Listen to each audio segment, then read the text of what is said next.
আচ্ছা দাদা নমস্কার। নমস্কার। আচ্ছা বলছি, আজকে চলে আসলাম দর্শক বন্ধু দেখতে পাচ্ছেন ভাস্করদার কাছে। তা দাদা বলো যে মোটামুটি তোমার এখানে কতদিন আগে কাজ করে গেছিলাম? আমার প্রায় ৩ মাস। 3 মাসের কাছাকাছি। তো 3 মাসে আগে কাজ করে দিয়ে যাওয়া 3 kVA সিস্টেম। এবং মোটামুটি সোলারের মেশিনে কত ইউনিট দেখলা সেভ হয়েছে তোমার? ১১৮৩। 1183। 1183 অ্যাপ্রক্স যদি 7 টাকাও ইউনিটে ধরি তারপরে 8,000 টাকার কাছাকাছি সেভ হয়েছে মোটামুটি 3 মাসে। তা আগে কত টাকার বিল আসতো? আমার ১০,০০০-এর কাছে। 10,000-এর কাছাকাছি বিল আসতো। তার মানে দুটো মিটার মিলে, 10,000 টাকা ধরো। 10,000 টাকা যদি আমি 7,000 টাকাও ধরি তাহলে মোটামুটি 3,000 টাকা এখনো বিল আসেনি, তাই তো?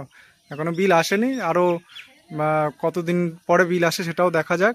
এবং আমিও দেখাবো যে বিল আসার পরে দাদার থেকে ছবি তুলে পাঠাতে বলবো যে বিলগুলো কেমন এসছে। আর এটা 3 kVA আগে সিস্টেমটা আমি দেখিয়েছিলাম সবাইকে, যে এটা আমাদের তেহট্ট, এটা আশিগঞ্জ, তাই তো? হ্যাঁ। আশিগঞ্জ তেহট্টতে আছে সিস্টেমটা বসে। যদি কেউ তেহট্টতে থেকে থাকো তাহলে অবশ্যই এসে এখানে দেখতে পারো, ভাস্করদার সঙ্গে কথা বলতে পারো কেমন কি রিভিউ। এবং দাদা বলো, বসিয়ে এমনি কি কোনো লোডশেডিং বা কোনো রকম কোনো না, না। প্রবলেম পড়েছো? লোডশেডিংয়ের কোনো প্রবলেমে পড়েনি? তাছাড়া এমনি সার্ভিস পেতে বা এরকম যেটা ভয় পায় সবাই, যে এত দূর থেকে ধরো সার্ভিসের কোনো ব্যাপার নেই। সার্ভিসের প্রবলেম হয়, যে অনেকেই বলে যে এত দূর থেকে বসাবো কি সার্ভিসে কোনো অসুবিধা, সেটা আমি বলে দিই যে আমাদের হয়তো টাইম একটু লাগতে পারে কিন্তু আমরা অবশ্যই সার্ভিসটা আমি পাঠিয়ে দেবো, কোনো অসুবিধা নেই। আর এমনি ভোল্টেজ আপ ডাউন বা আদার্স, অনেকে সোলার বসাবে কেন, তুমি কি হিসাবে বলতে চাও সোলার বসানোর জন্য?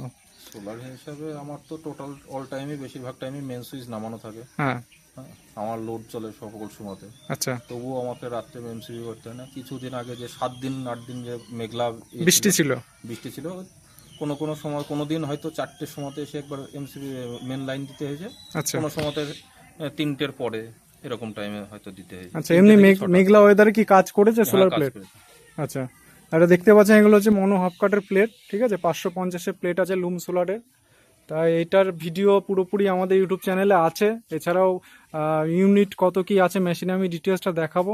তো ভাস্করদার সঙ্গে আবারও পরে দেখা হবে, আরও ভিডিওতে আবারও আসবো দেখাতে যে কত কি সেভ হচ্ছে। আশেপাশে কাজ থাকলে অবশ্যই দেখা করে যাবো তাদের সাথে।